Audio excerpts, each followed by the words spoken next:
Hey guys, tonight we are stepping back into a world of flickering gaslight. The scent of heavy wool coats dampened by a Philadelphia drizzle. And the rhythmic, hypnotic thwack, thwack, thwack of envelopes hitting wooden cubbies. Imagine yourself standing in the center of a massive, cavernous sorting hall in 1880. The air is thick with the smell of coal dust and iron gall ink. And everywhere you look, mountains of paper are moving like a slow, deliberate tide. It's honestly a bit overwhelming. And let's be real, you probably won't survive this, mostly because the sheer volume of dust would have you sneezing your soul out before the first coffee break. So, before you get comfortable, take a moment to like the video and subscribe, but only if you genuinely enjoy what I do here. If you're listening in bed, or maybe just winding down after a long shift, go ahead and drop your location and local time in the comments. I always find it cozy to see where in the world we're all drifting off together. Now, dim the lights. Maybe turn on a fan for that soft background hum, and let's ease into tonight's journey together. You trudge across the floor of the General Post Office, your boots clicking against the scuffed floorboards. It's midnight, but the city that never sleeps isn't a modern neon invention. It's right here, powered by tallow candles and the desperate need to get a letter from a grandmother in Maine to a son in San Francisco. You look at the sorters, men with ink-stained fingers and eyes narrowed against the dim light, and you realize that this is the literal internet of the 19th century. Every piece of paper is a packet of data, and these guys are the processors. Personally, I think we've lost something in the transition to digital. There's a tactile dignity to a handwritten letter that a "you up" text just can't replicate, even if the old way involved a lot more soot in your lungs. As you stand there, you notice the case, a massive honeycomb-like wall of pigeonholes. A master sorter stands before it, his hands moving so fast they're a blur. This was the era of the blind grade, where sorters had to memorize thousands of post offices and train routes. If you couldn't recall the exact rail junction for a tiny town in the Ozarks within 3 seconds, you were out. It's high-pressure, low-glamorous work, and honestly, it makes my modern stresses about a slow Wi-Fi connection seem pretty pathetic. Historians still argue whether the extreme mental strain of these memory requirements led to the high turnover rates, or if it was simply the fact that the buildings were basically tinderboxes waiting for a stray match. You reach out and touch a stack of mail. The paper is thick, rag-based, and surprisingly heavy. In the 1880s, the United States Post Office Department was the largest employer in the country, a sprawling bureaucracy that felt more like a religion than a government agency. It was the only thing connecting the jagged edges of a growing empire. You see a letter addressed in elegant, looping cursive, and another that's just a scrawled name and a town. It was a mainstream historical fact that by this time, the penny post had revolutionized communication, making it affordable for almost anyone to send a message. But here's a quirky tidbit for you. Before the 1850s, it was actually the recipient who often had to pay for the letter, which sounds like the absolute worst collect-call scenario imaginable. Imagine paying 50 cents just to read a letter telling you that your cousin's cow died. No thanks. The rhythm of the room starts to get to you. Slide, thud, shuffle. It's a mechanical symphony. You watch a clerk toss a bundle into a canvas bag, cinching it shut with a brass lock. That bag is destined for the fast mail train, a legendary iron beast that prioritized letters over human passengers.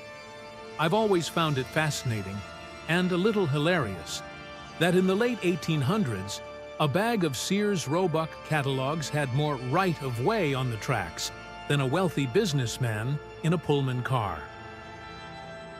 It speaks to a time when the flow of information was seen as the literal lifeblood of progress. You feel a draft as a side door opens, and a fresh wagon load of mail arrives from the docks. The horses outside are stamping their hooves, their breath blooming in the cold air like ghosts. You walk over to the window and look out at the cobblestones.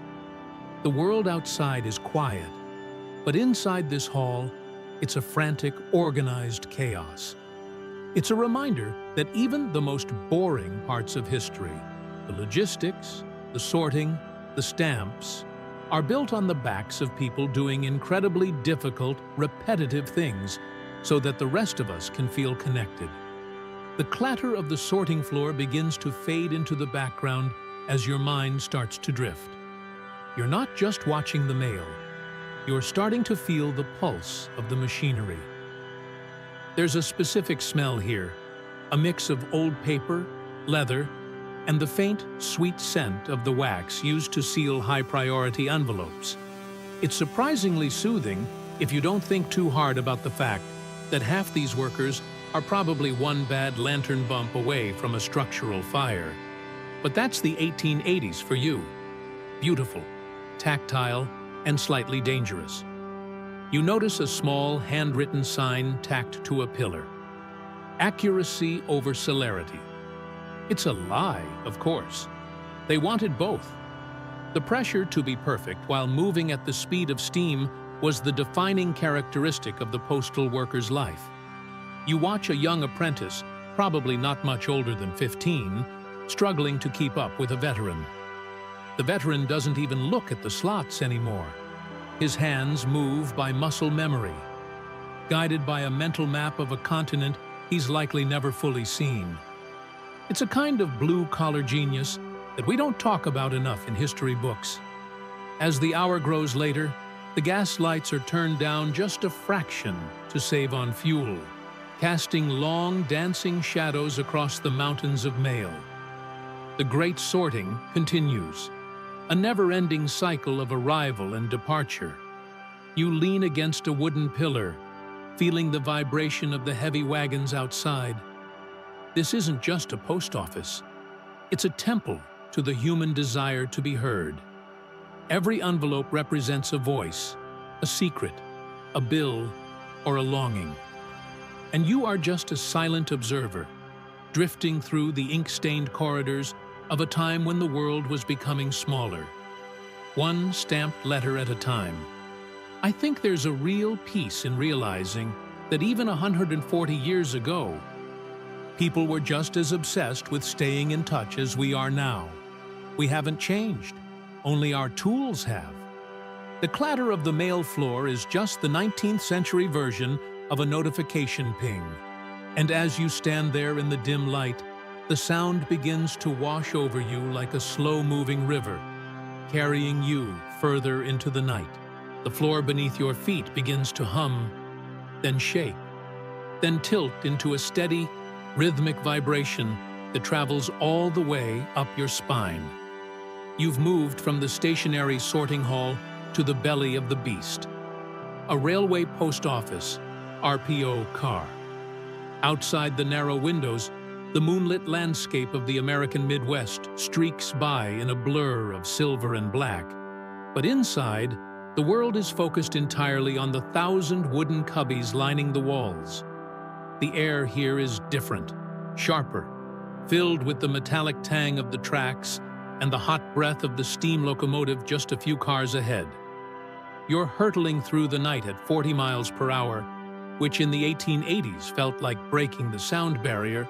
And honestly, the fact that these cars were often made of wood and placed right behind a boiler full of scalding water makes me think these clerks were the bravest, or perhaps most reckless, people in the country. You probably won't survive a derailment in one of these wooden coffins, but at least your letters would go out in a blaze of glory. I've always thought that if you want to understand the true grit of the Gilded Age, you don't look at the mansions in Newport. You look at these men. They are standing on a swaying, bucking floor, yet their hands are moving with the precision of a Swiss watch. You watch a clerk reach for a letter, eyes scanning the address for a fraction of a second before his arm snaps forward, depositing the envelope into a slot labeled Council Bluffs. He doesn't stumble when the train hits a curve. He's developed sea legs for the iron rail. It's a mainstream historical fact that the railway mail service was the pride of the nation, turning the train into a moving factory where mail was processed during transit rather than waiting at a terminal. It cut delivery times by days, effectively shrinking the vastness of the American frontier into something manageable. But let's talk about the reality of working in this vibrating tube. The noise is constant, a deafening clack, clack, clack, clack. And the dust from the sorting cases mixes with the smoke from the engine to create a gritty film on everything. You see a clerk wipe his brow with a rag that's already black with soot. To keep their balance, many of these guys used sorting bars or leaned their hips into padded supports. But it was still a brutal workout for the core.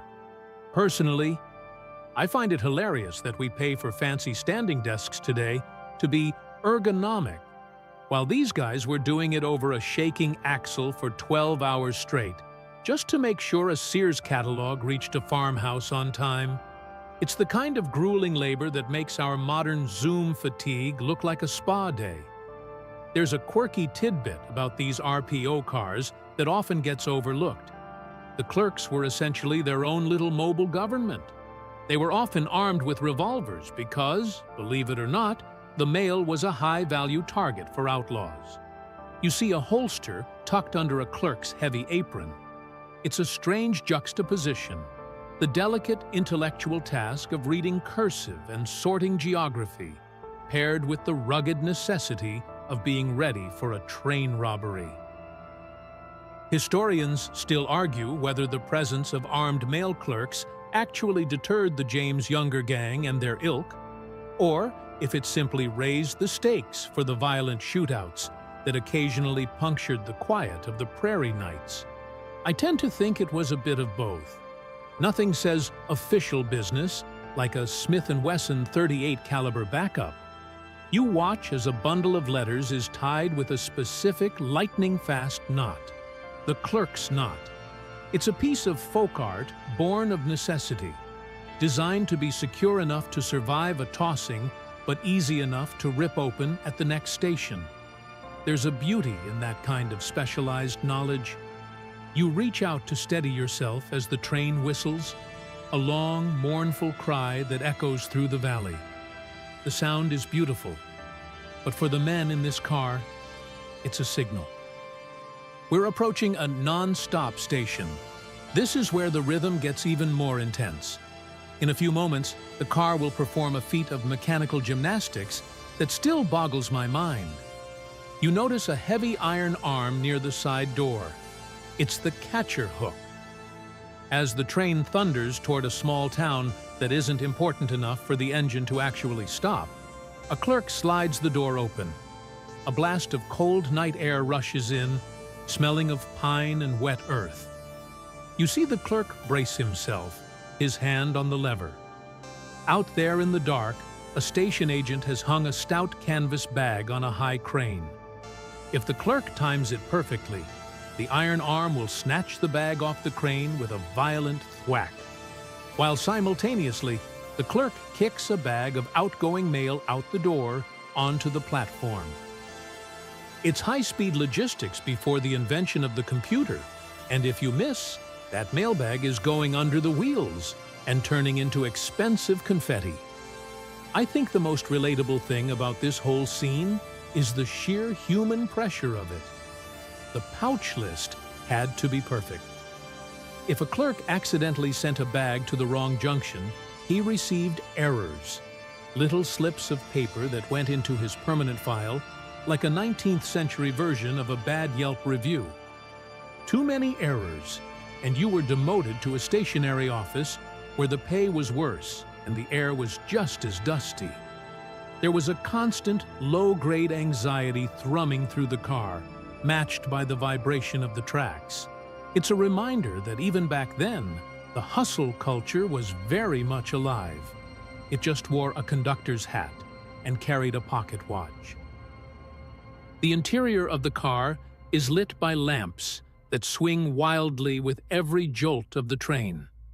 The shadows of the sorting cases dance across the ceiling like rib cages of some great wooden beast. You watch a clerk take a short break, leaning against a stack of leather pouches. He pulls a cold biscuit from his pocket and takes a bite, his eyes never leaving the sorting case. There's a sense of duty here that feels almost monastic. They weren't just moving paper. They were moving the thoughts, dreams, and business deals of a nation. It's honestly a bit poetic, in a dirty, loud, and dangerous kind of way. As the train settles into a long, straight stretch of track, the frantic energy dips just a little. The click-clack of the rails becomes a lullaby, a steady 4/4 time signature that lulls you into a trance. You can almost forget the danger of the swaying car and the soot in your eyes. You're part of a machine that stretches from the Atlantic to the Pacific, a silent witness to the dawn of a truly connected world. It makes you realize that every boring delivery we take for granted today was once a high-stakes adventure fueled by coal and adrenaline. The clerk looks over at you, or rather, through you, his mind already 3 towns ahead on the line. He tosses a final bundle into a pouch and wipes his hands on his trousers. The night continues, the engine groans, and the mail keeps moving. It's a relentless, beautiful grind, and as you watch the sparks from the locomotive fly past the window like tiny, dying stars, you can't help but feel a strange sort of peace in the mechanical heart of the 1880s. The wind screams past the open door of the mail car, a freezing, chaotic force that threatens to suck the very breath from your lungs. You are standing just inches away from the threshold, watching the dark silhouette of the Tennessee hills whip past. This is the moment of the catch, the high-wire act of the postal world. You see the clerk, a man named Miller, let's say, reach for the heavy iron handle of the catcher hook. He looks like a mariner preparing for a storm, bracing his feet against the rattling floorboards. Honestly, looking at the gap between the speeding train and the blur of the passing scenery, I'm convinced these men had a death wish, or at least a very high tolerance for adrenaline. You probably won't survive if you lean out too far, as the iron hook doesn't just catch mail. It has a nasty habit of catching limbs if a clerk is careless. Personally, I find this whole setup to be the peak of 19th century we'll-figure-it-out engineering. It's so aggressively manual. There's no laser guidance, no automated sensors, just a man, a metal hook, and a prayer. It's a mainstream historical fact that mail on the fly was the standard for thousands of small towns across America, allowing the great express trains to maintain their grueling schedules without slowing down for every 2-bit crossroads. If the train slowed down, the economy slowed down. But here's the quirky tidbit that really gets me. Because the timing had to be so precise, clerks often identified their location at night by the sound of the train. They would listen for the specific echo of a bridge, the whistle of a particular tunnel, or the change in vibration over a certain culvert. They were navigating the continent by ear, like bats in navy blue vests. You watch Miller's muscles tense. He's looking for the crane, a tall wooden structure by the tracks that looks suspiciously like a gallows. Hanging from it is a stout canvas pouch cinched tight in the middle, making it look like a very heavy, very dusty hourglass. Historians still argue whether the invention of the Ward mail device in the late 1860s was a blessing or a curse. While it made the catch more reliable, it also encouraged railroads to push speeds to a point where the physical impact of the bag hitting the car was like a cannonball. I've seen some modern recreations of this, and the sound is terrifying, a bone-shaking crack that echoes through the entire train. It's not a gentle handoff. It's a high-speed collision that just happens to end with a delivery. Thwack! The iron arm swings, the hook bites into the pouch, and with a violent jerk, the mailbag is whipped into the car, slamming against the safety netting with enough force to kill a man. Simultaneously, Miller uses his foot to shove an outgoing bag out the door. It tumbles into the dark, hopefully landing on the soft dirt of the station platform and not into a ditch. It's a brutal, beautiful exchange. I can't help but laugh at how we complain today if a delivery driver leaves a package on the wrong side of the porch. Imagine your birthday present being kicked out of a speeding locomotive at 50 miles per hour. Here's your china set, Grandma. Hope it survived the velocity. It's a miracle anything arrived in one piece, yet it was the gold standard of the age. The door is slid shut, cutting off the roar of the night, and suddenly the car feels strangely quiet again, despite the constant clatter-clink of the rails. Miller is already unzipping the new bag. This is the interstation mail, local gossip, tax payments, a few love letters, and maybe a seed catalog. You see him dump the contents onto the sorting table. The letters are cold to the touch, chilled by their time hanging on the crane in the night air. There's something so intimate about that, holding a piece of paper that was just a stationary object in a silent forest and is now part of a thundering machine heading for a metropolis. I've always felt that the mail service back then had a soul that's missing from our digital pings. Every letter had a physical weight and a journey. You watch Miller sort through the new haul. He finds a letter with a smudge of grease on it, likely from the station agent's hands, and tosses it into a cubby. The sheer volume of manual labor is staggering. These men weren't just sorters, they were athletes. They worked 16-hour shifts, often sleeping on top of mailbags during the brief lulls between major junctions. It's the kind of job that would have a modern HR department hyperventilating within 5 minutes. But for Miller, it's just Tuesday, or maybe Wednesday. Time blurs when you're living in a vibrating box. The interior of the car is a masterpiece of efficiency and grime. Every inch of wall space is utilized. There are little cubbies even for nixies, letters with addresses so badly written or incomplete that they require a specialist to decipher. You notice a shelf with a small bottle of clerk's ink and a stack of penalty slips. If Miller missed a catch or fumbled a bag, there would be hell to pay. I think the stress would be the worst part, not the speed, but the constant fear of a miss. A missed catch meant a town didn't get its news, its money, or its orders for another 24 hours. In the 1880s, that was a lifetime. You lean back against a stack of empty pouches, feeling the rhythmic swaying of the car. It's like being in a giant metal cradle that's being shaken by a giant. The lamps flicker, the oil sloshing in their reservoirs. You see the reflection of the sorting racks in the dark glass of the windows. A grid of possibilities. Every one of those slots is a destination, a life waiting to be touched by a piece of paper. It's easy to get cynical about the government today. But standing here, you realize that the post office was the one thing that actually worked. The one thing that made everyone, from the New York banker to the Montana rancher, feel like they belong to the same map. As the train begins to climb a steep grade, the engine's tempo slows. The chuff, chuff, chuff becomes deeper, more labored.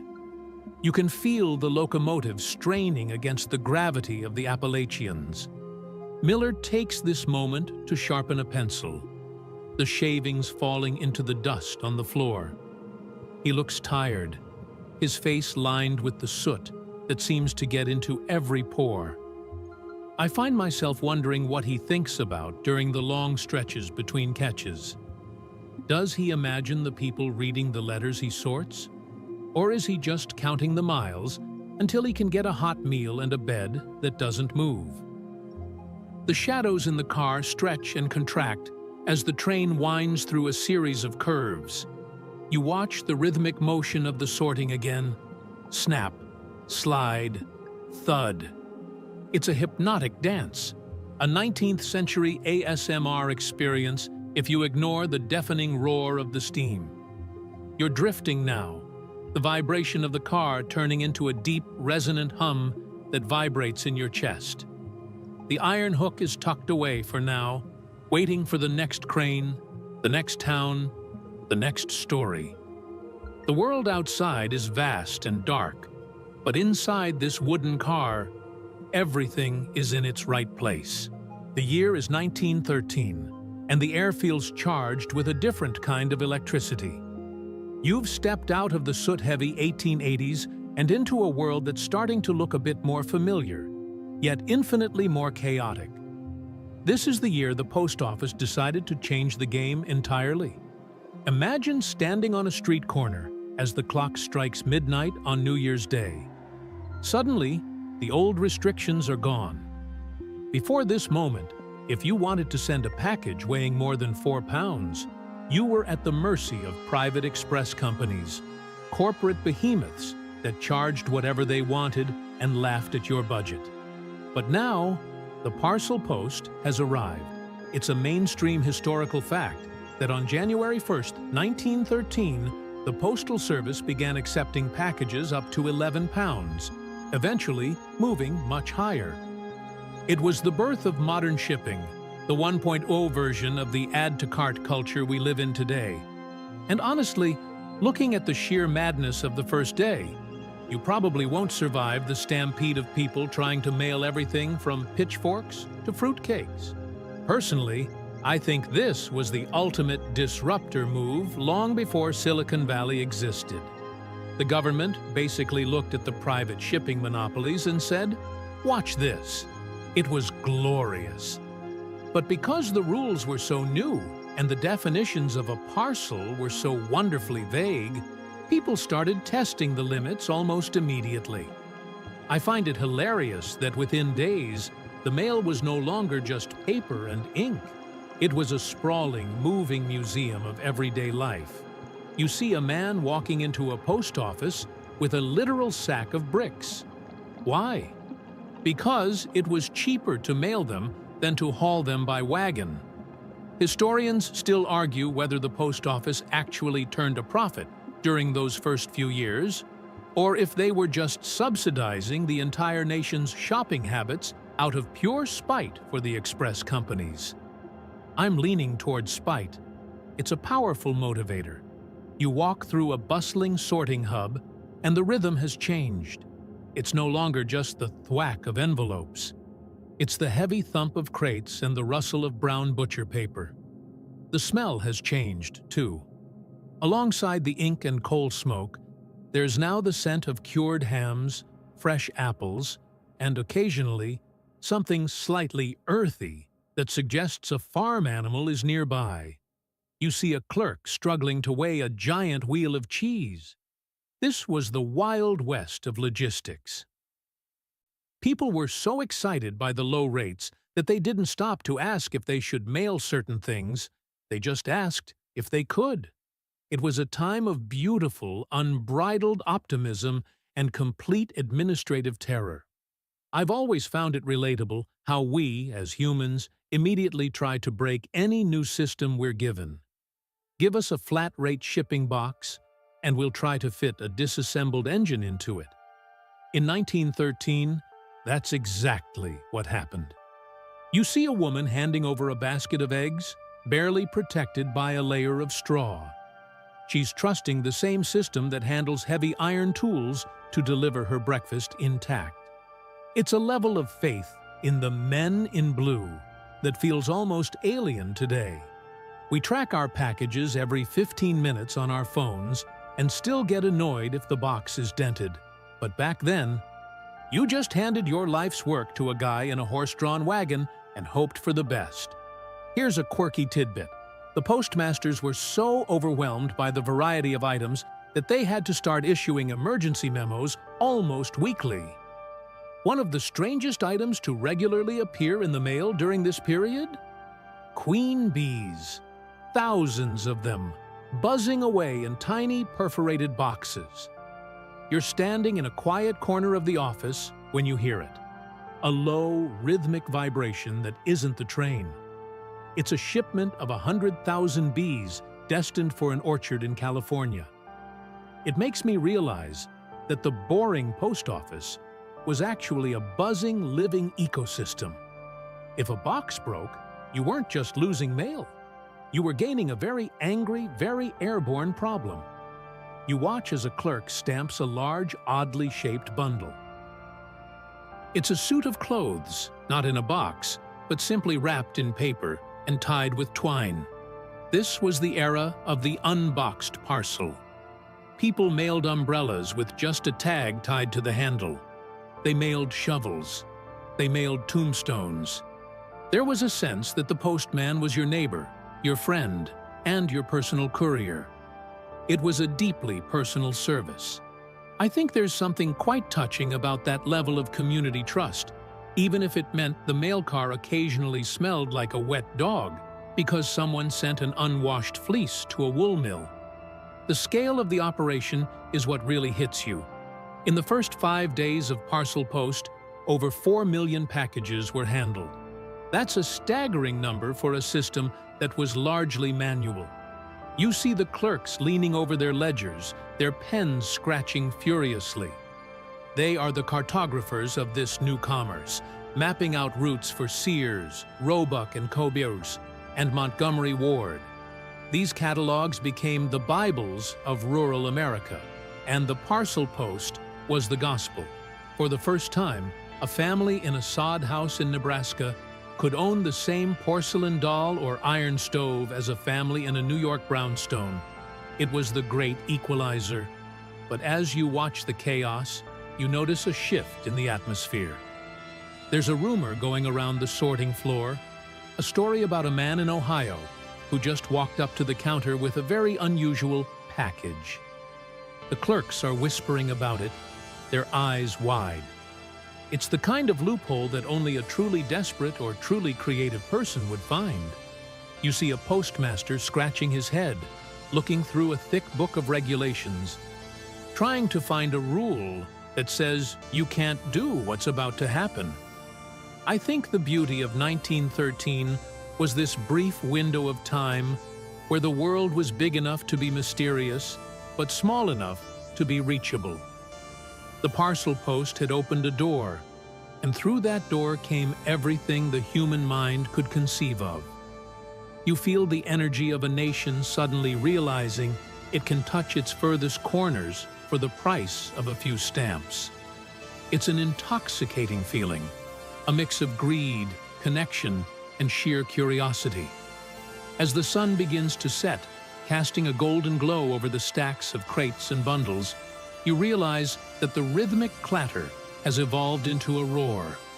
The world is moving faster now.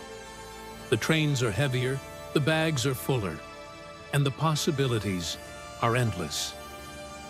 You're standing on the precipice of the strangest chapter in postal history, a time when the line between a parcel and a person became shockingly thin. You close your eyes, listening to the sound of the world being boxed up and shipped out, and you wait for the first cry of the most famous delivery of all.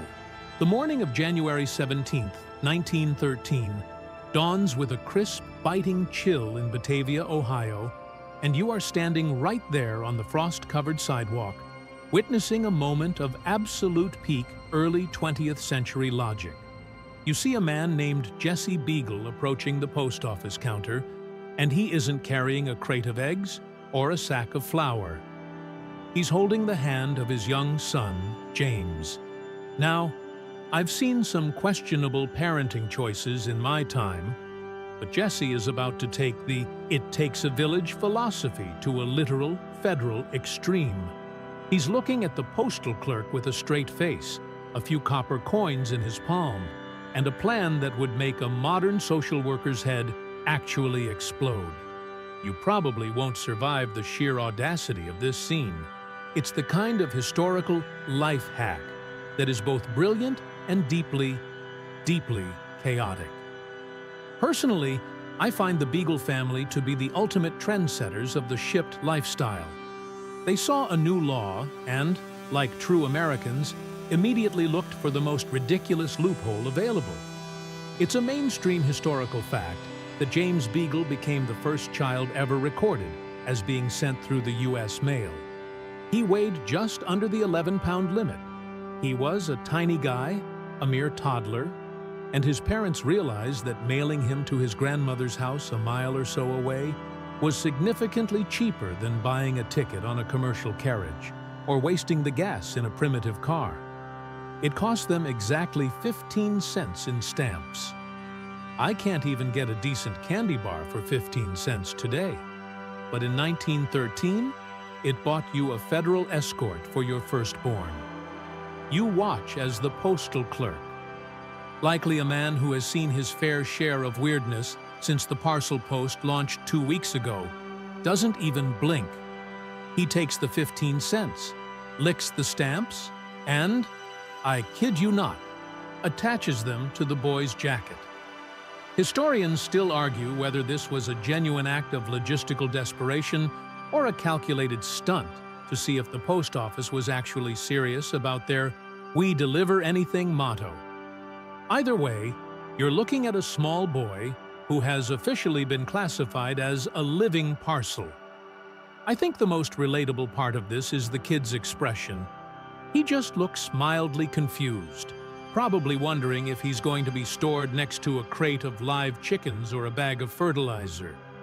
I've always loved the idea that the postman, a guy named Vernon Lytle, just picked the kid up and started his route. There was no special child carrier harness, no car seat, no safety briefing. Just a man in a blue uniform walking down a dirt road with a toddler under his arm, like a very wiggly loaf of bread. You follow them at a distance, the rhythm of Lytle's boots on the frozen mud, providing the soundtrack to this absurd parade. This is the quirky tidbit that kills me. The post office didn't actually have a rule against mailing people yet, because, frankly, they didn't think they had to specify that children weren't packages. It's the ultimate, "this is why we can't have nice things" moment in bureaucratic history. As you walk, you notice the neighbors sticking their heads out of their doors. They aren't horrified, they're waving. In 1913, the mailman was often the most trusted person in the county. He knew who was sick, who was broke, and who was expecting a baby. If you could trust a man with your life savings in a registered letter, why wouldn't you trust him with little James for a 20-minute walk? I find it hilarious to imagine the conversation at the destination. "Sign here, ma'am. One package, slightly damp, requires a nap." It's the kind of wholesome, low-stakes insanity that makes the past feel so much more colorful than our sanitized, over-regulated present. You see Little reach the grandmother's house. He sets the parcel down on the porch, rings the bell, and presumably waits for the recipient to acknowledge the delivery. This wasn't drop and dash like a modern Amazon driver. This was a hand-delivered family member. The sheer efficiency of it is staggering, for the price of a few stamps. The Beagle family bypassed the entire concept of a babysitter. Honestly, as a person who hates paying for Uber, I get the appeal. If I could stamp my nephew and have him delivered to his aunt's house for the price of a cup of coffee, would I do it? Well, probably not. Mostly because I don't think he'd fit in a mailbox. But the temptation is there. The mailing of James Beagle sent a ripple through the national press, and you can almost feel the collective "uh-oh" from the Postmaster General in Washington, D.C. You imagine the telegrams flying back and forth. "Stop mailing the children. Stop it right now." But the cat was out of the bag. Or rather, the kid was in the mailbag, This single event triggered a brief, bizarre craze where parents across the country started eyeing their toddlers and calculating their weight in postage. It's a reminder that human beings will always find a way to use technology or logistics in ways the inventors never intended. You stand on the edge of the road, watching Lytle walk away to finish the rest of his route. He's got letters to deliver, maybe a few catalogs, and definitely a great story for the tavern later that night. The air is quiet again, the only sound being the distant whistle of a train, the same iron monsters that were now carrying more than just paper. You're left with the image of that 15-cent stamp fluttering on a child's lapel. It's a symbol of a time when the world was trying to figure out its own boundaries. I think the reason this story sticks with us is that it captures a perfect intersection of innocence and absurdity. It's a boring USA moment that is actually anything but boring. It's about the trust we place in systems and the hilarious ways we test them. As the sun climbs higher in the Ohio sky, melting the frost into a muddy slush, you realize that the world has just changed. The mail isn't just a service anymore, it's a character in the American family drama. You take a deep breath, the cold air stinging your lungs, and you prepare to follow the trail of stamps further into the heart of the country. There are more children to be mailed, more regulations to be broken, and more living letters waiting to be delivered. The rhythm of the 1913 post is just getting started, and you're right in the middle of the most peculiar delivery route in history. You find yourself standing on a dusty station platform in rural Maryland, watching a scene that feels like a fever dream of bureaucratic loopholes. A mother is standing there, leaning over her young daughter, with a focused intensity usually reserved for sealing a high-stakes business contract. In her hand is a sheet of crimson 2-cent stamps. One by one, she licks them, the bitter taste of gum arabic a small price to pay for the savings, and presses them firmly onto the shoulder of the girl's wool coat. It is a mainstream historical fact that during this brief window, children were literally being treated as perishable matter, a category usually reserved for things like queen bees, day-old chicks, or particularly resilient heads of lettuce. Honestly, seeing a child transformed into a walking, breathing envelope is the kind of image that makes you wonder if our ancestors were geniuses or just profoundly cheap. You probably won't survive the second-hand embarrassment of being the kid with a return to sender tag pinned to your sweater. But in 1913, this was just efficient parenting. Personally, I think there is something darkly comedic about the logistics here. To the post office, a child wasn't a human soul with a future. They were a weight class. As long as you stayed under the pound limit and didn't exceed the girth plus length measurements, you were good to go. I can't help but laugh at the thought of a postmaster pulling out a measuring tape to see if a 5-year-old's girth qualified as a standard parcel or a special handling oversized item.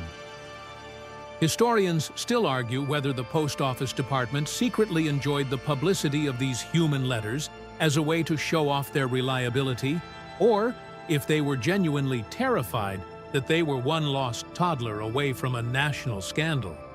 I'm betting on the latter. Nothing ruins a postmaster's weekend like a lost and found bin containing a crying child from rural Pennsylvania. You watch as the girl is handed over to the mail carrier. He doesn't look surprised. In fact, he checks his logbook with a practiced air. The quirky tidbit that always gets me is that these children were often carried in the screen wagons, those horse-drawn carriages with wire mesh sides designed to keep thieves from grabbing mailbags. So, you have these kids essentially riding in a mobile iron birdcage, peering out at the passing trees like tiny, confused convicts of the federal government. It sounds terrifying to a modern ear, but back then, it was just the express lane. I find it relatable in a weird way. Who hasn't wished they could just ship their kids to their grandparents' house during a particularly loud summer break? The rhythm of the horse's hooves on the macadam road is a steady clip-clop, a soothing cadence that belies the strangeness of the cargo. You walk alongside the wagon for a while, watching the mailman occasionally reach back to hand the girl a piece of peppermint or a bit of hardtack. This was special delivery in its most literal sense. The relationship between the rural carrier and his community was so tight that the mailman was basically a de facto uncle to half the county. I've always thought it was interesting that we now live in a world where we're warned never to get into a stranger's car, yet in 1913, the most government-sanctioned thing you could do was hand your child to a man in a blue hat and say, "See you at Christmas." As you observe the girl, you notice she's holding a small tag tied to her wrist with baker's twine. It lists her destination, her sender, mom, and a note about her feeding schedule. It's a masterpiece of informal organization. This was the era before the dead letter office had to deal with living, breathing nixies. Imagine the paperwork involved if a child was undeliverable. Recipient not home? Left child under porch mat? I don't think so. The stakes were incredibly high, yet the execution was remarkably casual. It speaks to a time when the world was governed more by common sense and neighborly trust than by the 1,000-page liability waivers we have today. You see the wagon stop at a crossroads to exchange bags with another carrier. The girl is handed from one man to the next, like a baton in a very slow, very dusty relay race. The stamps on her coat are starting to peel at the edges from the humidity, but the ink cancellation marks are still visible. This is the boring USA at its most surreal. It's a world where the mundane act of mailing a letter and the monumental act of transporting a human being have become perfectly synchronized.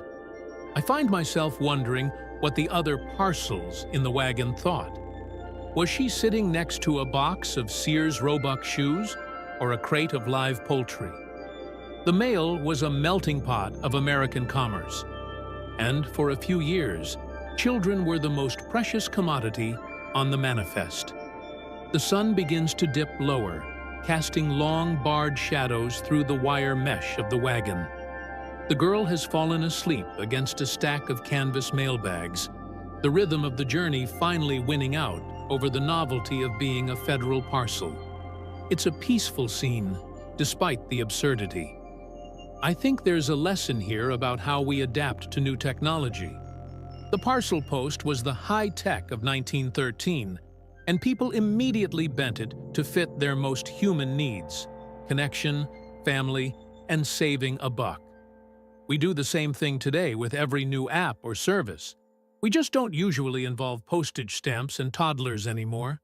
You stop at the edge of a small bridge, watching the wagon disappear into the evening mist. The clatter of the wheels fades, leaving only the sound of the wind in the tall grass. You're left thinking about the weight of those stamps. They weren't just a fee, they were a contract of safety. In a few hours, that girl will be unboxed at her grandmother's house, a successful delivery in a system that was never meant to handle her. It's a story that reminds us that history isn't just a list of wars and treaties. It's a collection of people trying to make a vast world feel a little bit smaller, one 15-cent journey at a time. As you turn to head back toward the station, you can't help but smile at the sheer, ridiculous humanity of it all. The oddity of mailing children isn't just a footnote. It's a testament to a time when the post office was the heartbeat of the nation. And the people running it were willing to carry almost anything, even the future, if you just had enough stamps. The dirt road beneath your feet is a ribbon of deep iron-red mud, and you are currently walking alongside a man who carries more responsibility than a modern bank vault. This is the Rural Free Delivery, or RFD, carrier. In 1913, he isn't just a guy with a bag. He is a rolling community center, a mobile notary, and, apparently, a part-time nanny. You watch as a local farmer greets him at a wooden mailbox, but instead of handing over a letter, the farmer hands over a small boy with a sack of sandwiches tied to his belt. This is where the trust becomes almost palpable. Personally, I find it fascinating that while the cities were becoming increasingly anonymous and industrial, the rural roots were doubling down on the buddy system. You probably won't survive the long-haul boredom of a 10-mile wagon ride at 3 miles per hour. But for these kids, the mailman was the safest bet in the county. I've always thought the mailman as family guardian trope is one of the most underrated parts of American history. It's a mainstream historical fact that the RFD service, established in the late 1890s, fundamentally changed rural life by ending the isolation of the American farmer. But when the parcel post began in 1913, that relationship took on a weirdly paternalistic tone. You see, the railroad was a cold, mechanical thing. It didn't care if you were a bag of coal or a toddler. But the local carrier, he knew your dog's name. He knew which bridge was shaky after a rainstorm. Historians still argue whether the post office officially looked the other way on child mailing because it was good for rural morale, or if they were simply unable to control the thousands of independent-minded carriers who saw themselves as neighbors first and federal employees second. You watch the carrier, a man with a thick mustache and a vest that has seen better decades, hoist the boy onto the bench of the mail wagon. The boy sits right next to a stack of the Youth's Companion magazines and a very large, very heavy-looking cast-iron frying pan destined for the next farm over. I find it hilariously relatable that even in 1913, people were looking for the most efficient door-to-door service. Why take a whole day off from plowing the north field to drive your kid to his aunt's place when the mailman is going that way anyway? It's the original rideshare app, just with more horse manure and fewer surge pricing fees. The quirky tidbit that really gets me about this era is that mail carriers often performed extra-legal services. There are records of carriers helping to deliver babies, putting out chimney fires, and even acting as amateur pharmacists by delivering medicine to remote cabins. In this context, mailing a child wasn't a weird anomaly. It was just another item on the to-do list of the most trusted man in town. You look at the carrier's face. It's a map of wrinkles and sun-baked determination. He isn't just delivering a parcel. He's delivering a person's legacy. He checks the stamps on the boy's hat one more time, nods to the father, and clucks his tongue to get the horse moving. As you walk beside the wagon, the rhythm is hypnotic. Creak, groan, creak, groan. The wooden wheels protest every pebble. And the leather harness jingles like a slow-motion tambourine. I've always felt that we've traded a lot of soul for our modern speed. There's something deeply reassuring about the pace of the RFD. It allowed for conversation. You hear the carrier telling the boy about the big hawk he saw near the creek yesterday. It's a gentle, sleepy kind of education. This wasn't just transportation, it was a transition.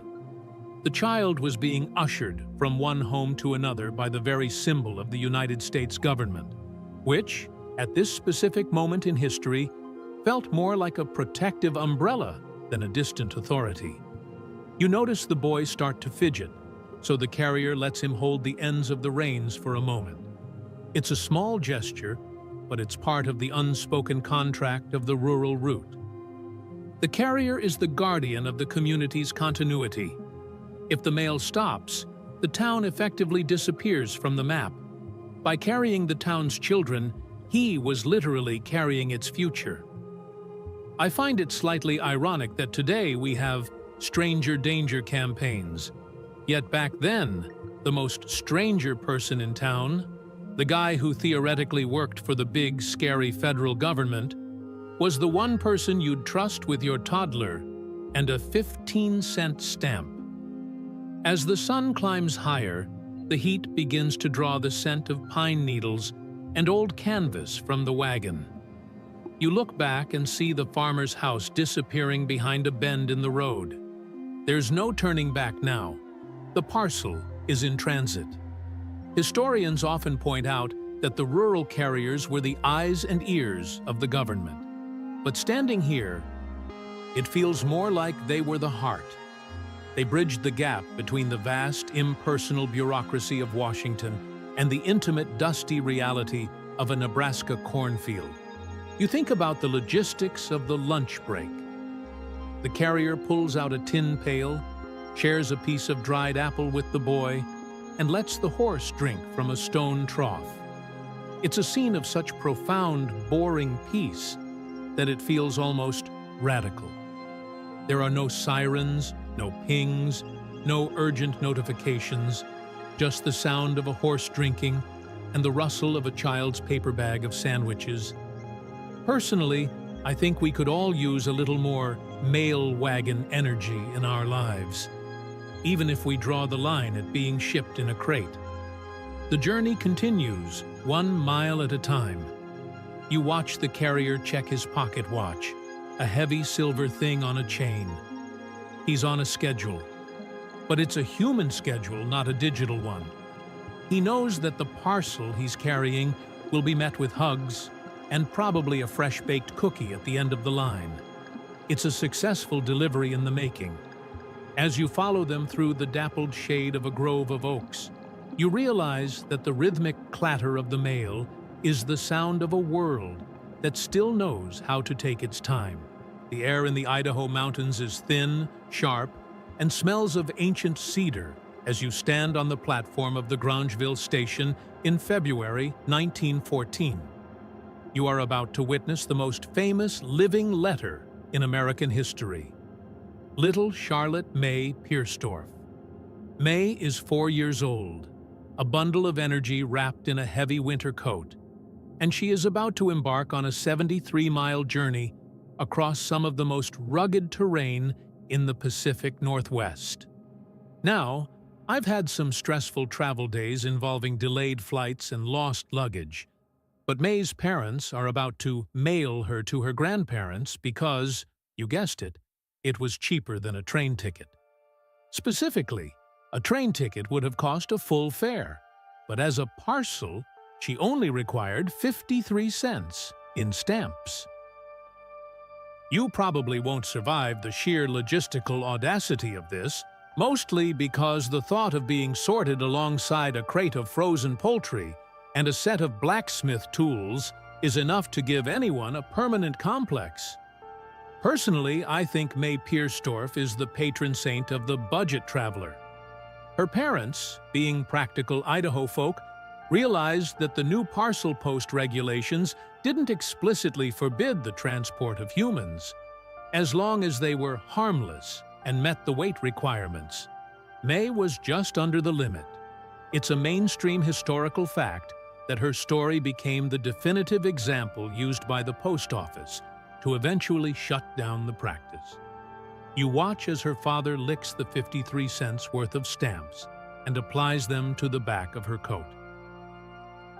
There is something profoundly relatable about the way he double-checks the adhesive, as if the only thing standing between his daughter and a lost-in-transit fate is the quality of the glue on a few bits of paper.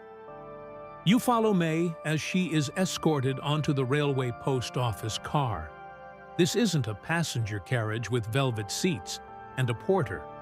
It's the same vibrating, soot-filled box we explored earlier. But the mood inside is different. The clerks aren't annoyed by the intrusion. They're delighted.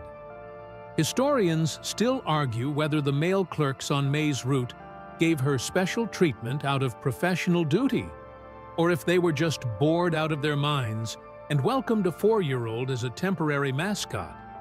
Either way, She's given a seat on a pile of empty mail sacks.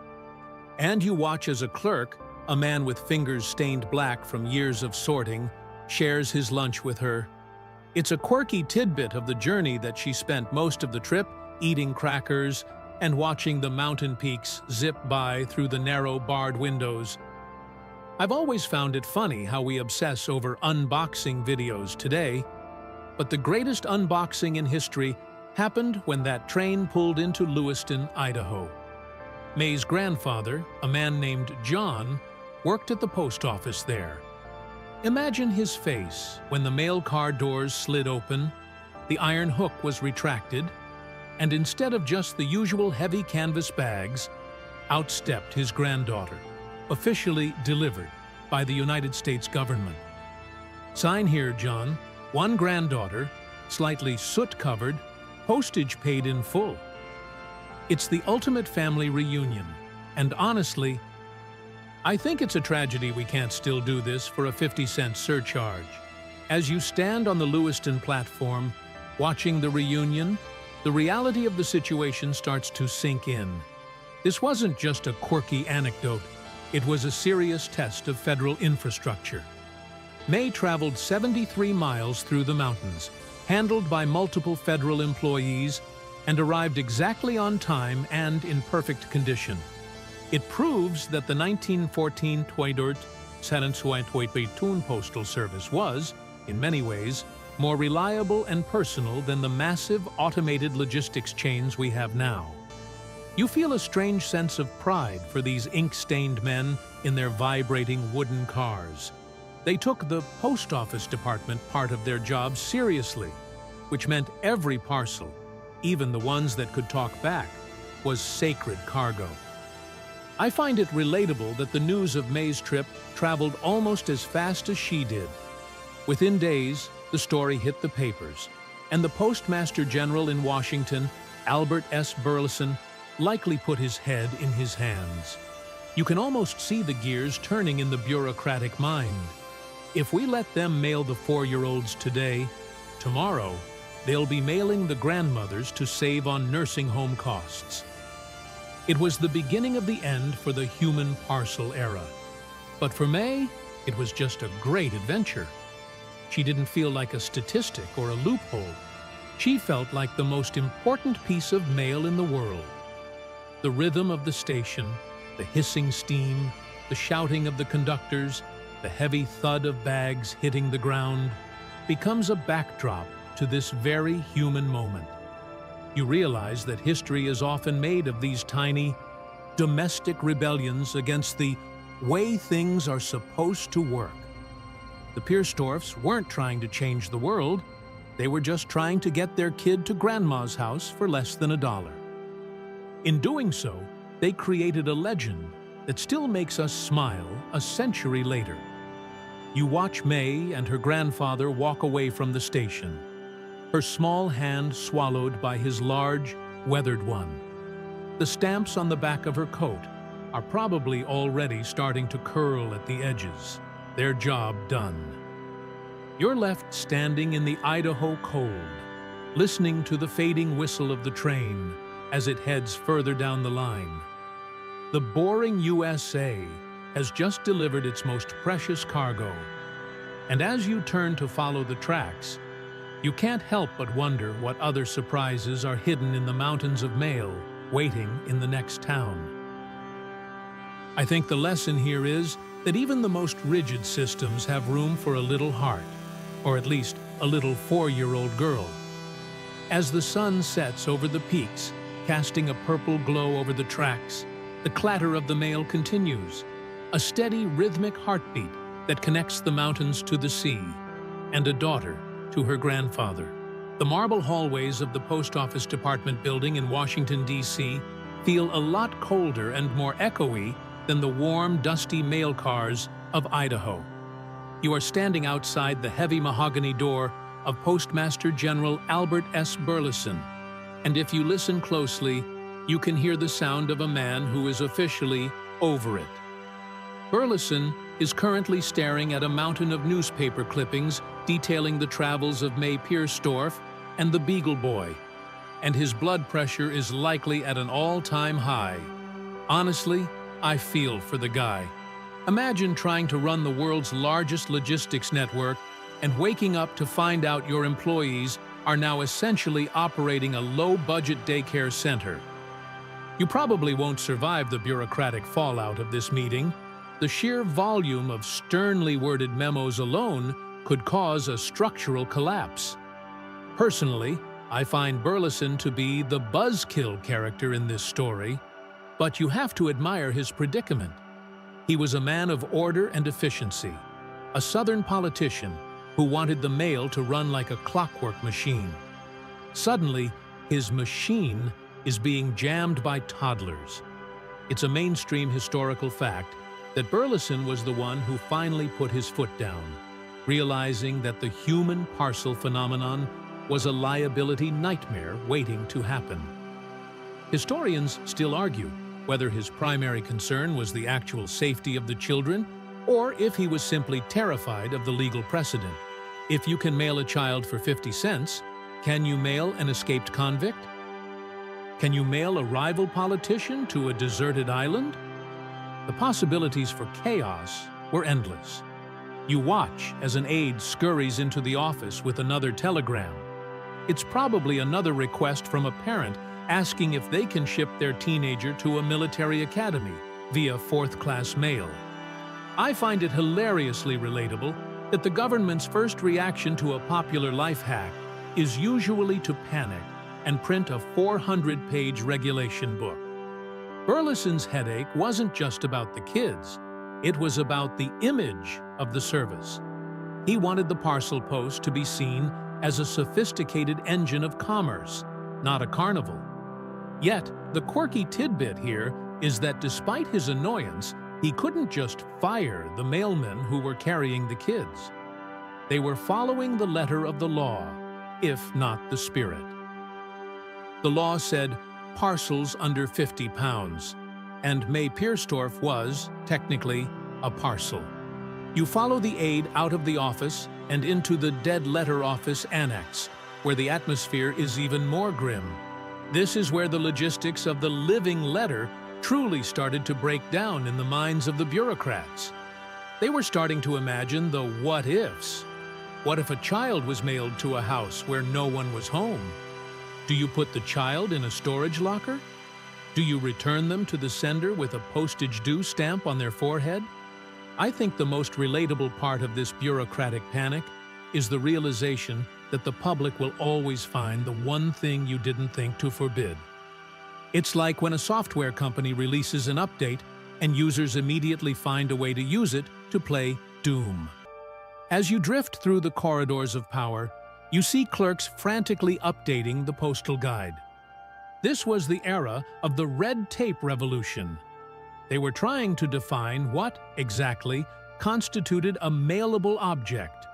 You see a man scribbling a note that would eventually lead to the official ban.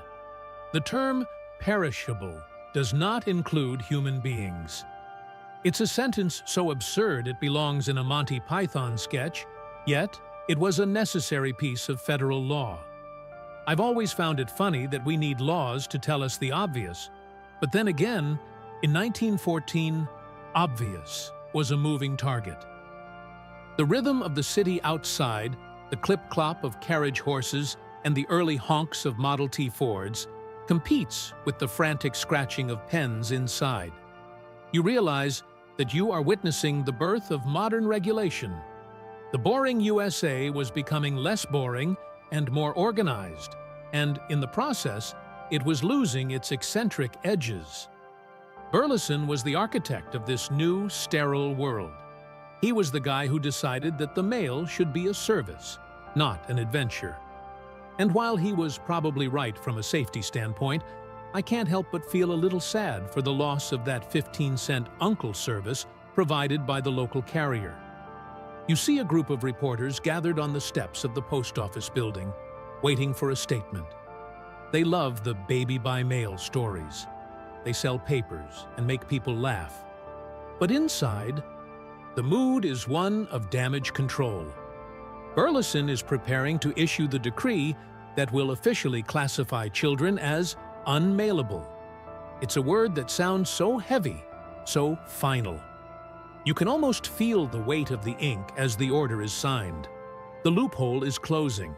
The era of the stamped toddler is coming to an end, not with a bang, but with a very long, very boring administrative memo.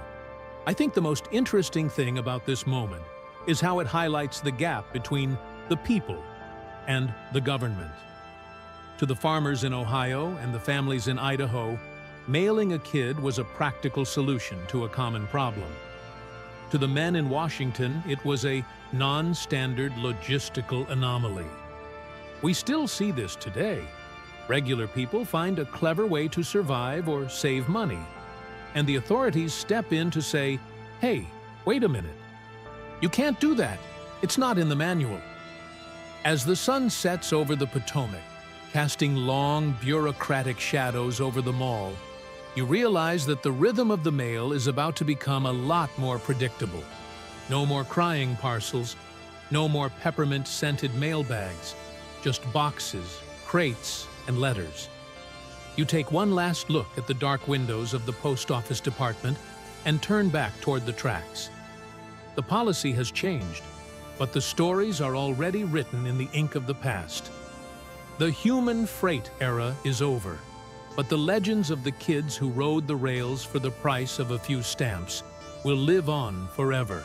The iron-rimmed wheels of a 1914 mail wagon jolting over a frost-heaved road create a rhythm that is anything but smooth. You are sitting, hypothetically of course, atop a pile of heavy canvas sacks, and the living letter beside you is a 5-year-old boy who thinks this is the greatest day of his life. We've talked about the why and the who, but let's look at the how. The logistics of the living letter were a nightmare of improvisation. There were no seatbelts, no climate control, and certainly no child-safe locks on the wagon doors. Personally, I think the most terrifying part isn't the speed, it's the variables. One spooked horse or one slick patch of ice, and your registered parcel is becoming a projectile. You probably won't survive the anxiety of modern-day parenting if you think too hard about this, but in the 1910s, this was just the economy plus version of travel. I've always been fascinated by the physical space these children occupied in the mail system. They weren't just sitting in a seat. They were integrated into the freight. It's a mainstream historical fact that children traveling by mail were often placed in the screen wagons used for city-to-station transfers. These wagons were essentially rolling cages designed to protect the mail from theft. So, you have a situation where the government is treating a toddler with the same security protocols as a bag of high-value bank drafts. I find it hilariously relatable that the government's solution for "how do we move this" is almost always put it in a secure box. It doesn't matter if it's a gold bar or a kid named Billy, the protocol remains the same. The quirky tidbit that really illustrates the boring reality of this is the manifest. Every item in a mail wagon had to be accounted for in a logbook. Historians still argue whether the clerks recorded the children by name or simply as one human male, 45 lbs, postage paid. Imagine being the clerk who has to do the inventory at 4 a.m. Let's see, 6 bags of letters, 3 crates of poultry, 1 sewing machine, and... oh, right. There's the Stevens kid. Still breathing? Check. It's a level of casual blue-collar detachment that you only find in the early 20th century. I think the most relatable thing is the sheer unbothered attitude of the workers. They had a job to do, and if the job involved a kid, they just incorporated him into the routine like a very heavy, talkative envelope. You watch the carrier reach back to adjust a mailbag that is leaning precariously toward the boy. The carrier doesn't say much. He's got a schedule to keep. The rhythm of the journey is dictated by the post-road laws, which required the mail to move at a certain speed regardless of the weather. This meant that the logistics of mailing a child often involved exposing them to the elements in a way that would get a modern parent arrested. If it was snowing, the kid got a blanket. If it was raining, they got a piece of oilcloth. It was the ultimate grit test for a preschooler. Honestly, looking at how we bubble wrap everything today, there's a part of me that admires the sheer, rugged simplicity of it, even if it is objectively insane. I've always felt that the most interesting logistical hurdle was the transfer point. Mail didn't just stay on one wagon. It was moved from wagon to train, then train to wagon. This meant the child had to be handed off. You can picture it, a mail clerk at a train junction lifting a 4-year-old out of a screen wagon and handing him to a railway clerk like a sack of potatoes. Here's the 10:15 delivery for Topeka. Got him! He looks like a leaker. Did he have a water break? It's the kind of dialogue that sounds like a comedy sketch, but it was the reality of the living letter. As you follow the wagon, you notice the smell, a mix of wet horse, old canvas, and the sharp metallic scent of the sorting cases. This was the sensory world of the mailed child. They weren't seeing the world from a high-speed highway. They were seeing it through the slats of a wooden crate or the mesh of a screen wagon. It was a fragmented, vibrating, dusty view of America. I find it poetic in a way. These kids were getting a ground-level, unfiltered look at the gears of the nation. They were the only parcels that could actually appreciate the journey. The logistics also had to account for maintenance. You couldn't just leave a child in a mail car for 12 hours without food or a bathroom. This is where the official rules met unofficial humanity. Carriers would stop at a general store, buy the kid an orange or a piece of jerky, and let them stretch their legs. These weren't federal regulations. They were just people being people. It's a reminder that even in a massive bureaucracy, the human element is the only thing that keeps the gears from grinding to a halt. I think we often forget that history is just a series of individuals making small, kind decisions in the middle of a big, cold system. As the wagon pulls into the next town, the rhythm changes. The wheels hit the cobblestones with a series of sharp, jarring clacks. The journey is almost over for this particular parcel. You watch as the carrier prepares the delivery slip. He's been responsible for this life for the last 4 hours, and he's ready to be unburdened. The weight of the responsibility is invisible, but it's there. You can see it in the way he checks the kid's address tag one last time. The living letter era was a glitch in the system, a brief moment where the logic of shipping and the logic of family collided. It was a logistical nightmare that somehow worked because the people on the ground refused to be as cold as the rules. As you stand on the street corner, watching the kid get delivered to a waiting aunt, you realize that the most important part of the logistics wasn't the stamps or the wagons, it was the trust. You take a deep breath of the coal-scented air and listen to the fading sound of the wagon wheels. The world is getting more complicated. The rules are getting stricter. And soon, this whole bizarre chapter will be nothing but a story that people don't quite believe. But for now, the mail is still moving. The parcels are still breathing. And the rhythm of the boring USA continues its steady, relentless beat. The date is June 13th, 1920, and you are standing in a quiet, high-ceilinged office within the Post Office Department in Washington, D.C. There is no fanfare, no marching band, and certainly no press conference. There is only the rhythmic, official thump hiss of a rubber stamp hitting a pad, and then a piece of parchment. This is the moment the toddler post officially dies. Postmaster General Burleson has finally issued the definitive order that classifies children as definitively unmailable. Personally, I think it took them long enough. 7 years of treating preschoolers like high-priority Amazon packages is a pretty good run for a loophole, don't you think?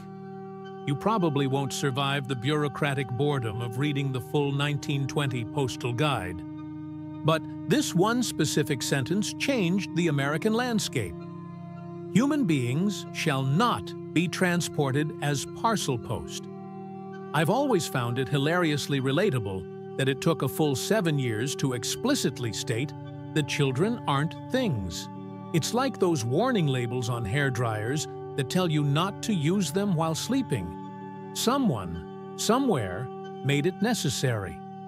It's a mainstream historical fact that by 1920, the post office had seen enough stamped kids to realize the liability was astronomical. Historians still argue whether the final straw was a specific incident involving a lost child or simply the mounting pressure from the burgeoning airline industry, which wanted the mail to be pure freight to maximize efficiency. I tend to think it was just the natural evolution of a country growing out of its frontier phase and into a more litigious, standardized era. You walk through the sorting floor of the DC main office, and the vibe has shifted. The whimsical, anything-goes energy of 1913 is gone, replaced by a more rigid, industrial focus. You see a clerk rejecting a large crate because the twine is of the wrong gauge. The human element is being systematically scrubbed from the gears. I find it a bit sad, honestly. There was a certain charm to the idea that the government was your personal courier for anything. Now, the rules are becoming the masters. The quirky tidbit here is that even after the 1920 ban, a few ghost cases were reported in very remote areas of Appalachia, where the local mailman simply didn't care what the guys in Washington said. To them, the ban was just another piece of paper that didn't help get the mail over the mountain. You watch a carrier loading his truck, not a horse-drawn wagon anymore, but a rattling Ford Model T. The rhythm has changed from the organic clip-clop of hooves to the mechanical chug-a-lug of an internal combustion engine. The speed is higher, the schedule is tighter, and there's no room on the bench for a 4-year-old with a ham sandwich. This is the end of the toddler post, but it's also the beginning of the modern world. Everything is being categorized, labeled, and put in its proper place. I've always felt that 1920 was the year America finally grew up and realized that while mailing a kid is a great story, it's a terrible policy. I find it relatable how we often look back at these glitches in history with a mix of envy and horror. Part of me loves the idea of the ultimate trust required to hand a child to a postman. But the other part of me, the modern, safety-conscious part, is screaming about the lack of car seats and background checks. The 1920 ban was the moment the government decided to protect us from our own creativity. You see a mother at the counter today, and she's mailing a box of clothes to her son at college. She doesn't even think about the fact that 50 years prior, she might have just mailed the son himself. The interior of the post office is now filled with the sound of motorized conveyor belts and heavy industrial scales. The scale is no longer used to weigh living letters. It weighs steel, rubber, and standardized cardboard. The boring USA is in full swing now. The eccentricities are being ironed out, leaving behind a smooth, predictable service that we still use today. Historians often point to the 1920 ban as the point where the post office transitioned from a community-based social service to a strictly logistical utility. It was a necessary shift, perhaps, but the rhythmic clatter of the mail lost a little bit of its melody that day. You stand by the back loading dock, watching the exhaust from the mail trucks curl into the morning air. The sun is coming up on a new decade, the roaring 20s. People are more mobile now. They have their own cars, their own telephones. The desperate need to ship a family member because there was no other way is fading. The world is getting smaller, not because of the mail, but because of technology. The stamped child is becoming a piece of folklore, a did-you-know fact that grandfathers tell their bored grandkids. Personally, I think the 1920 ban was a mercy for the mail carriers. Imagine the stress of being a federal employee in 1919 and having to explain to your boss why a parcel puked on the registered mail. The ban meant they could go back to the simple, rhythmic task of sorting paper and ink. No more diapers, no more peppermints, no more special handling for a crying toddler. The silence of the mailbags must have been a relief, even if the world felt a little bit colder without the occasional living letter to break up the monotony. As you leave the office, you hear the distant whistle of a train, a high-speed express that doesn't carry wooden cars anymore. It's all steel now. The rhythm of the 1880s is a memory, and the chaos of 1913 is a closed file. You're moving forward into a world where everything has a barcode and a weight limit, and unmailable is the most important word in the book. You take one last look at the "No Human Freight" sign on the wall and step out into the bustle of the 1920s, the beat of the mail continuing its steady, mechanical pulse.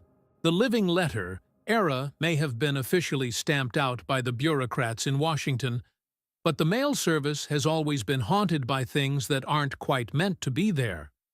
You are now standing in a dimly lit, high-ceilinged room in the dead letter office, circa 1922.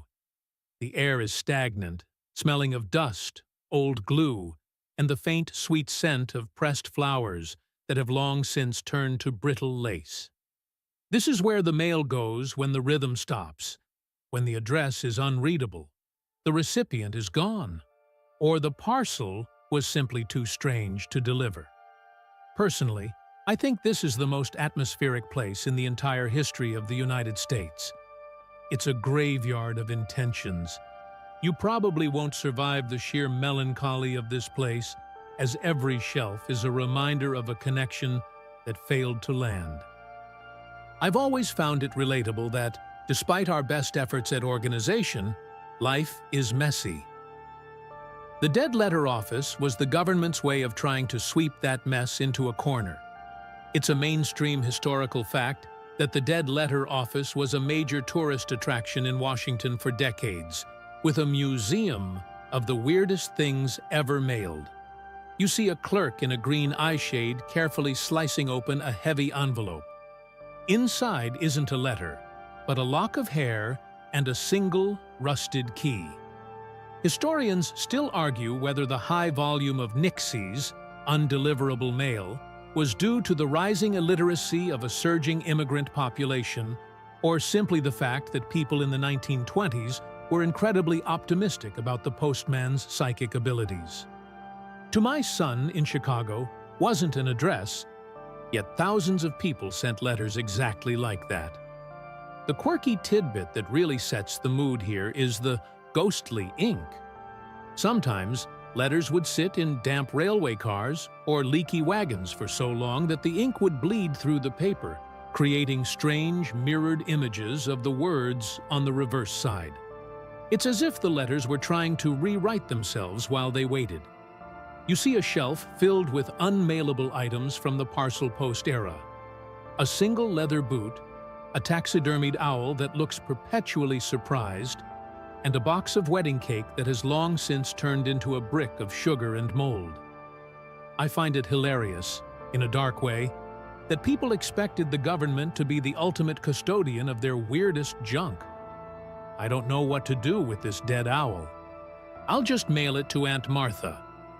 You watch a clerk process a dead parcel that was sent during the final days of the toddler post loophole. It's not a child, thankfully, but a very large, very dead fish that someone tried to mail to a rival. The smell is, let's just say, it's a good thing we're in a second-person narrative and not there physically. It's a reminder that for every heart-wrenching love letter that went astray, there was a piece of pure, petty spite sitting on the next shelf. I think the reason we're so fascinated by these lost items is that they represent the what-ifs of history. Every undelivered letter is a story that didn't get its ending. If that letter had reached its destination, would a marriage have happened? Would a business have been saved? The rhythm of the mail literally dictated the rhythm of lives. I've always felt that the dead letter office was the shadow of the post office's success. For every millions of successful deliveries, there was this silent accumulation of failure. You see a stack of soldier letters from the Great War, their envelopes marked with "Return to Sender" in a cold, blue stamp. Those are the ones that really get to you. It's not boring USA anymore. It's deeply personal. The clerks here had to be a special breed, emotionally detached enough to handle the tragedy, but diligent enough to keep looking for a clue. It's a job that feels very modern-day data recovery, just with more paper cuts and less air conditioning. As you wander deeper into the stacks, the sound of the city outside, the honking of horns and the clatter of the electric streetcars fades to a dull hum. Here, time is measured in layers of dust. You see a box that was mailed in 1885 and only just discovered behind a sorting case. It's a reminder that the rhythmic clatter we've been following sometimes misses a beat. You find yourself wondering if any of the children who were mailed ever ended up in a limbo like this, waiting in a station office because a connection was missed. Historians suggest it happened at least once or twice, with the parcel simply being fed crackers by a sympathetic clerk, until the parents were found. Personally, I think there's a certain peace in the dead letter office. It's a place where the pressure to be fast and efficient finally stops.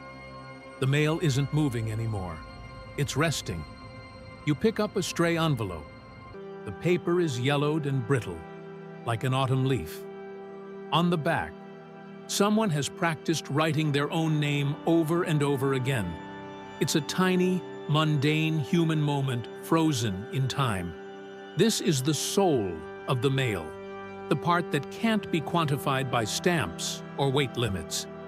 The rhythm of the room is the sound of a clock ticking on the wall and the occasional rustle of paper as a clerk turns a page.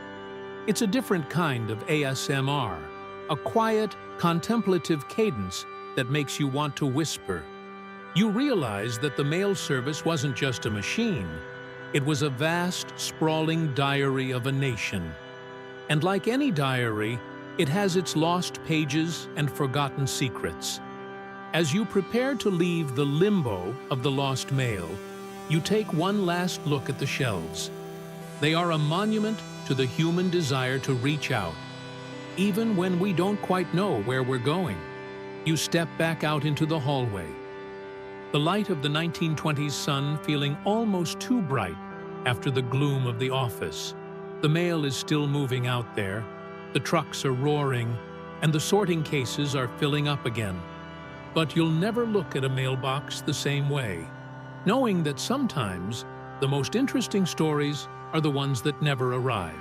The world above ground is becoming a chaotic tangle of Model T exhaust and clanging streetcars, but you have stepped into a subterranean realm where the mail moves with a futuristic, ghostly hiss. Welcome to the New York City pneumatic tube system, circa 1925. Beneath the cobblestones of Manhattan, miles of cast-iron veins are pulsing with a rhythmic, mechanical breath.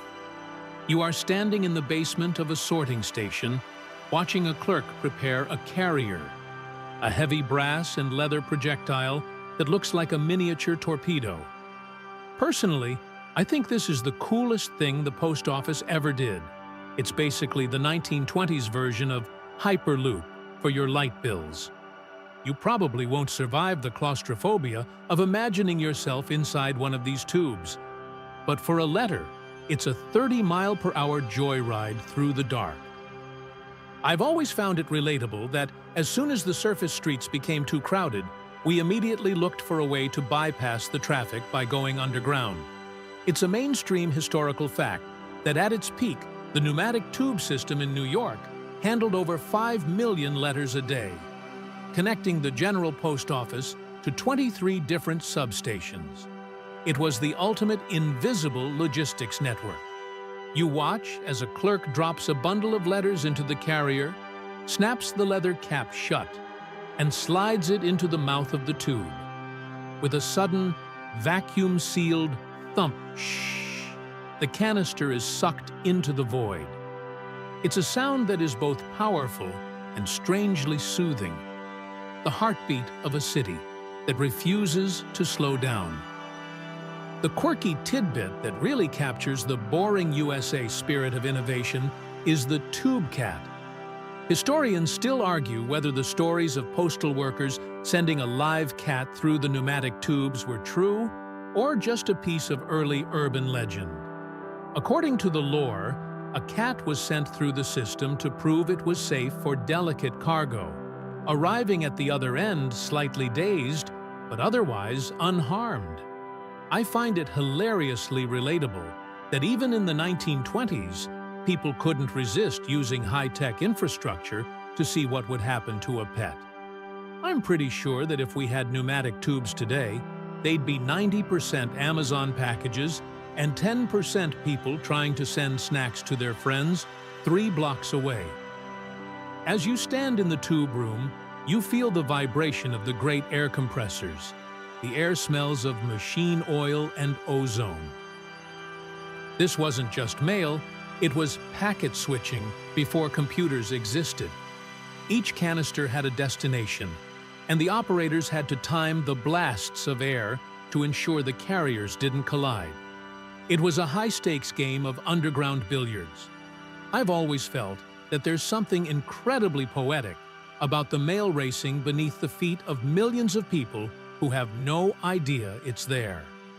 While the world above is arguing about jazz music and prohibition, the letters are moving in a silent, perfectly ordered vacuum. You watch the receiving tube. Suddenly, a brass bell pings and a carrier shoots out of the pipe, landing with a heavy clack in a padded basket. The clerk doesn't even look up. He just empties it and prepares the next one. This is the rhythmic clatter evolved. It's no longer the organic sound of a horse or the roar of a train. It's the precise, industrial sound of air pressure. I find it relatable how we constantly strive for this kind of frictionless existence. Yet there's a certain loss of character when the mailman becomes an air valve operator.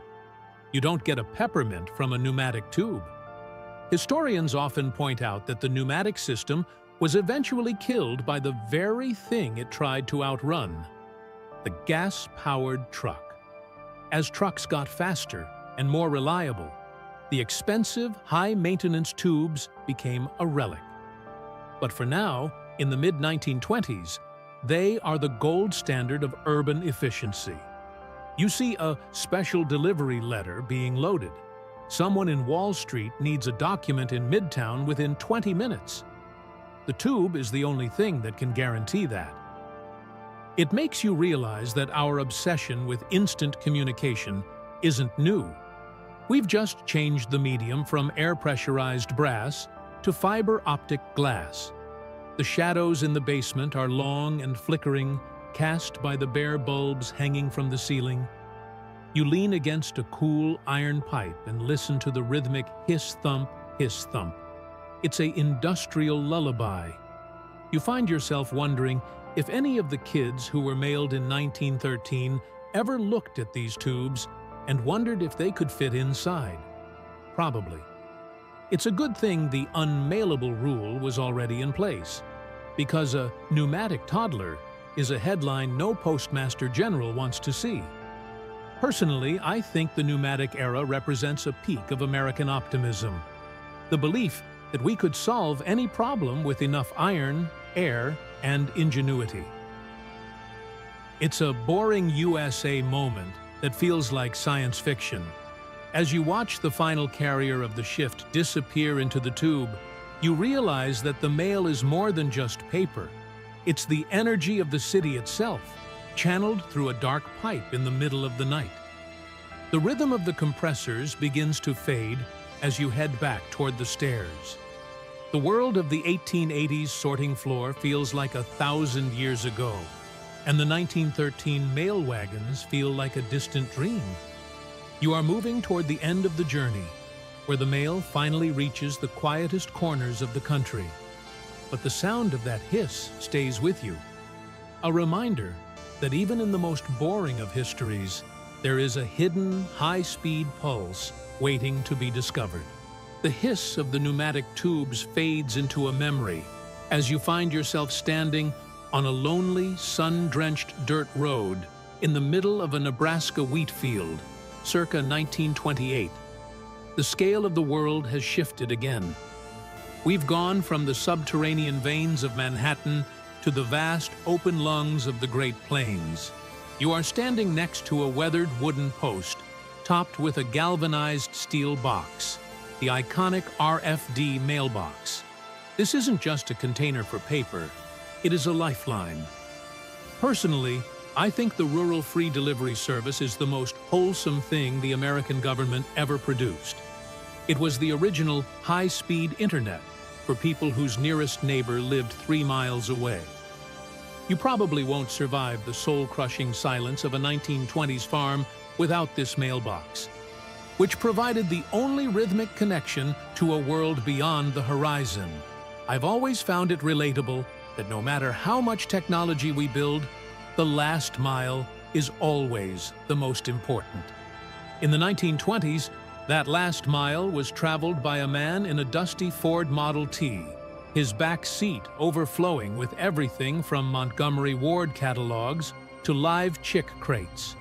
It's a mainstream historical fact that the RFD was initially opposed by local store owners who feared that mail-order shopping would ruin their businesses.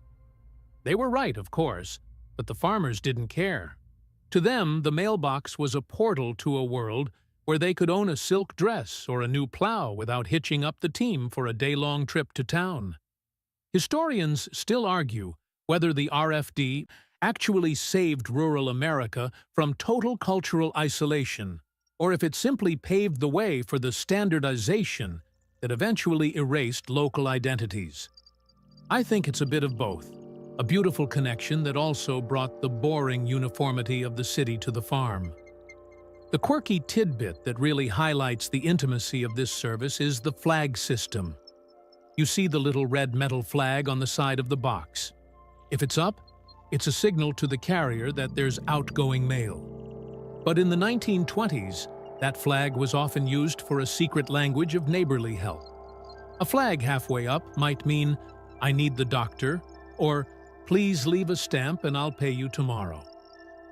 I find it hilariously relatable that people were hacking their mailboxes for social networking long before status updates were a thing.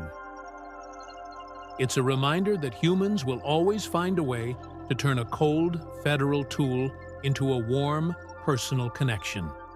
You watch the carrier pull up. The rhythm of his engine is a stuttering mechanical heartbeat.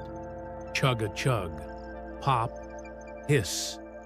He reaches out the window, no need to even step out into the mud, and swaps a bundle of letters for a small, hand-wrapped package. This package doesn't contain a child, of course. Those days are long gone. But it might contain a homemade pie or a jar of preserves being sent to a cousin in the next county. Even with the 1920 ban on human freight, the mail remained deeply personal. The carrier knows everyone on his route. He knows that the family in the White House just lost their dog, and the family in the Saudi is expecting their first Sears-bought radio. I've always felt that the RFD reach carrier was the soul of the boring USA. While the city mail was about speed and tubes and brass, the rural mail was about the check-in. If a carrier noticed that a lonely widow hadn't picked up her mail in 3 days, He didn't just keep driving, he went to the door.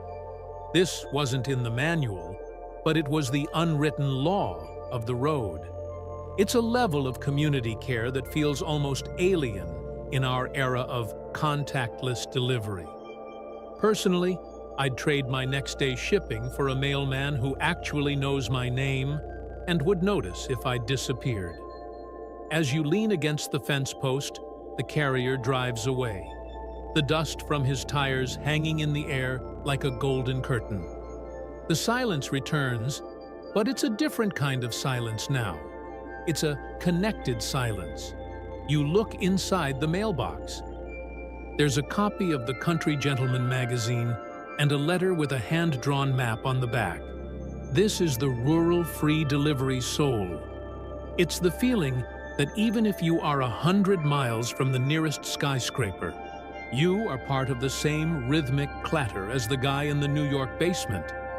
Historians often call the RFD the greatest social equalizer in American history. It made the farmer's vote just as informed as the bankers. It made the rural child's education just as broad as the city child's. And it did all of this for the price of a stamp. It's a reminder that sometimes the most boring government programs are the ones that actually change the world.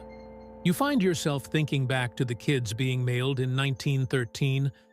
They were the extreme version of this desire for connection, a literal shipping of the family unit to keep the bonds tight across a vast continent. The sun begins to set over the Nebraska hills, turning the wheat into a sea of liquid copper. The rhythm of the day is winding down. The birds are settling into the hedgerows, and the distant sound of the Model T has faded into the wind. You're left with the mailbox, a simple, sturdy sentinel of the American spirit. It's a boring USA monument that doesn't look like much, but it carries the weight of a nation's dreams.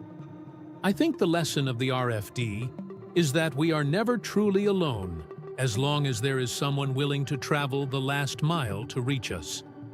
Whether it's through a pneumatic tube, a railway hook, or a dusty dirt road, the mail is the heartbeat of the country. And as you prepare for the final leg of our journey, you realize that the rhythm isn't just in the machines. It's in the steady, relentless effort of people trying to say hello across the distance. The golden hour in Nebraska has deepened into a bruised purple twilight, and you are standing on the edge of a world that is finally, quietly, slowing down. The era of the great logistical experiments, the mail on the fly catches, the vibrating wooden cars, the pneumatic hisses, and the 15-cent toddlers, is receding into the soft amber glow of memory.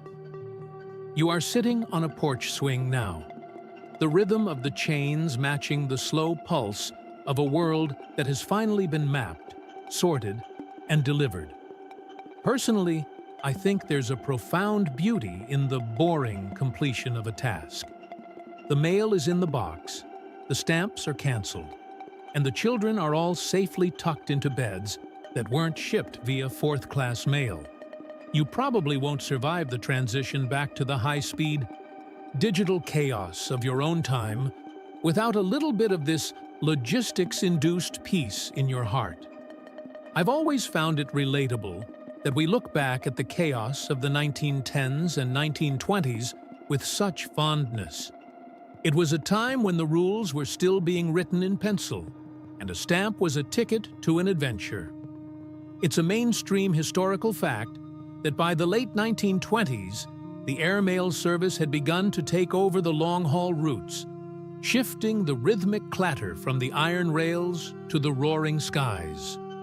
The world was looking up, but in doing so, it left behind the intimate, tactile dirt road connections of the rural carrier. Historians still argue whether the efficiency of the modern era was worth the loss of the personal trust that allowed a parent to mail a child. I think the answer is somewhere in the silence of the night. We gained speed, but we lost a bit of the soul that lived in the extra-legal peppermint, and the hand-delivered secret. The quirky tidbit that serves as our final stamp on this journey is the mail-order home. In the final years of this era, companies like Sears were mailing entire houses, thousands of pieces of timber, glass, and plumbing across the country to be assembled by the recipient. You see, the logic that allowed for a living letter eventually allowed for a living room to be delivered to a vacant lot. It was the ultimate culmination of the parcel post dream. I find it hilariously relatable that our ancestors' first instinct upon getting a reliable mail service was to try and ship an entire lifestyle in a box. We haven't changed a bit. We're just better at the packaging.